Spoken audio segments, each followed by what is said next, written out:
Hello বন্ধুরা, কেমন আছো সবাই? ভাইজ অফ লাইফ থেকে আমি মুনমুন। দেখো, এখানে মটরশুঁটি নিয়ে নিয়েছি। তো মটরশুঁটি একটু পেঁয়াজ দিয়ে ভাজা করব, কিভাবে আসো তোমাদের সাথে শেয়ার করি। এখানে তেল নিয়ে নিয়েছি, দিয়ে দিচ্ছি পেঁয়াজ। পেঁয়াজের সাথে দেব কিছু কুচানো রসুন সামান্য। সব উপকরণ আমি একসাথে ভালো মতো ভেজে নেব। পেঁয়াজটা মানে বাদামি হওয়া পর্যন্ত আমার অপেক্ষা করতে হবে। হালকা হালকা একটু বাদামি হওয়া পর্যন্ত অপেক্ষা করতে হবে।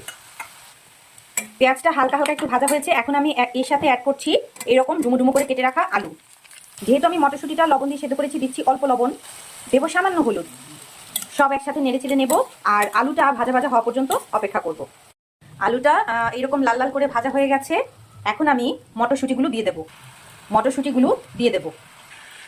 মটরশুঁটিটা আলুর সাথে ভালো মতো মিশিয়ে নেব আর প্রায় 10 মিনিটের মতো একটু ভাজা ভাজা করে নেব। আর সাথে দেবো সামান্য একটু ধনিয়া পাতা, এটা গন্ধটাও সুন্দর হবে। আমার মটরশুঁটি ভাজা একদম কমপ্লিট। দিয়ে দিচ্ছি ওপর থেকে কয়েকটা কাঁচামরিচ আর দিয়ে দিচ্ছি সামান্য একটু ভাজা জিরে গুঁড়ো। ব্যাস, মিশিয়ে নিলেই হয়ে যাবে চটপটা মটর ভাজা।